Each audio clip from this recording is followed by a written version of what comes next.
Hey guys, welcome to Let's Play Castlevania Aria of Sorrow. Now, I'm doing this parallel to Metroid Zero Mission only because as if more problems could not be, added up on the list of problems. Tons of shit just happened, let's put it that way, so I got really frustrated. Now I feel like playing a different game for the time being, but I will continue eventually. Anyway, the year is whatever. Crowds of spectators are gathering around for anticipation of the... My name is... whatever. Just read. It's your basic Castlevania story, just, more Japanese this time, I would say. It's a little less European, but, basically, Soma Cruz is heading towards some ceremony with to see his girlfriend, and then all of a sudden, the moon comes out, and what happens? Well, we're about to find out. Look at that beautiful GBA scrolling. Really, really framey, but it was pretty good for that time, though, I gotta say. Whoa. Ah. Oh,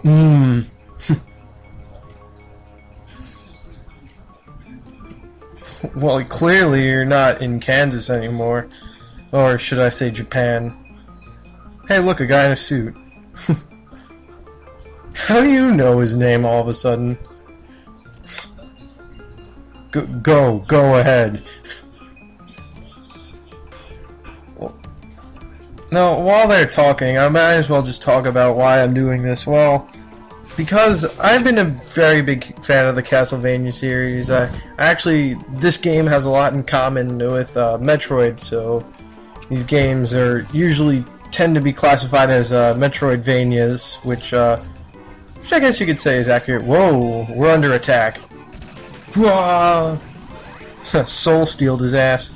Yeah! That's pretty awesome. What was that thing? He likes to repeat one word a lot. I guess I would be jittering too if I was like, randomly teleported into Dracula's castle. Why? Why? Gain the power. Power? By power he means his game's gimmick, which basically just gives you incentive to grind on enemies. Basically, what the cool thing about this game is that you can actually, pretty much every enemy you kill can give you their souls, which is basically this game's special abilities, but it does encourage a lot of grinding, and I think it's kind of bad. I mean, it's not that bad in this game. I mean, sometimes they come at you right away, which they actually did with me when I was recording. Like, I was getting souls quite often, but, I did grind quite a bit, and the parts where I do grind, I will skip, so, yeah. Hey, look, our first enemy, a zombie. Oh, yeah. Note this was also one of my first bloody games that I actually got on my, GBA. I was, like, stunned at how bloody this was as a kid, but, I mean, by today's standards, I've played, like, Gears of War and stuff, and I can tell you, even still, this is pretty bloody for a rated T game. Castlevania games are usually pretty known for their bloodiness, and the spear we threw out was the first soul that you get, and it's pretty good. As you can see, it can pierce through enemies, which is just very helpful right at the beginning of the game, but it's pretty useful, I'll say. And we got a cloth tunic. Yeah. And we got another cloth tunic. And I'm getting hurt. Anyway, I kind of just grind on enemies at this part, so I think I'm gonna skip this part, and yeah, we'll cut to where I actually do level up. Hang on. And we're back. Level up. Anyway, yeah, I didn't level up in that specific room because then I'm just like, what the hell? Usually it takes me quicker to level up on zombies, but then I realized, and I thought, whatever, move on. And we just got the short sword, and as you can see, much more range than the knife. Could be very useful. And I go in here, which is the wrong way. Now, let's go back. Now, unlike Zero Mission, it's been quite a bit since I've played this game, so bear with me if I tend to mess up a bit. We got our first L ability. Well, actually, that L ability, we got our first key ability, the dash. Backdash. It's pretty helpful. Could help you dodge many enemies. While I was recording, I kind of neglected to use it. Again, haven't played this or generally a Castlevania game in a while. So, yeah. Moving on, we get a cape. And I equip the cape. And now I'm like a superhero. Well, not really. Well, superheroes could like just rip souls out of enemies. That I guess you could classify that as a superhero, but not really. Anyway, skeletons, iconic enemies in the series. They're pretty weak. Another iconic enemy, axe armors. These guys are kind of a pain in the ass in this game, but they do have a very good soul, which I will be grinding for, but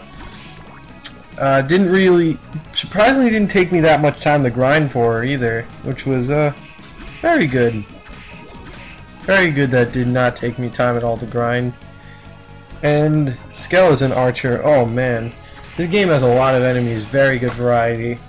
I would say even better than like Metroid, but as you've seen though, wait, before I continue, oh, boss, the creaking skull. Yeah, at first you could get quite a few good hits in with the spear, and he's kind of easy. He just does a lot of damage, like so. Oh wait, I don't get hit yet. Ah, now I get hit by touching him. 56 damage is a lot. I actually died on this boss quite a bit when I was a kid, but now I know better, and I won. And now you get the orb. The orb of health, and all that other good stuff. So, yeah. Continuing on, and I do my dance. Kill more armors. Actually, I'm mostly backtracking just to kind of just explore areas that I hadn't before. You know, get some good stuff. Anything that I missed. No, I'm not going for 100% in this game either, but like,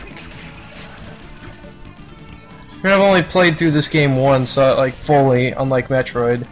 So this would be technically my second playthrough.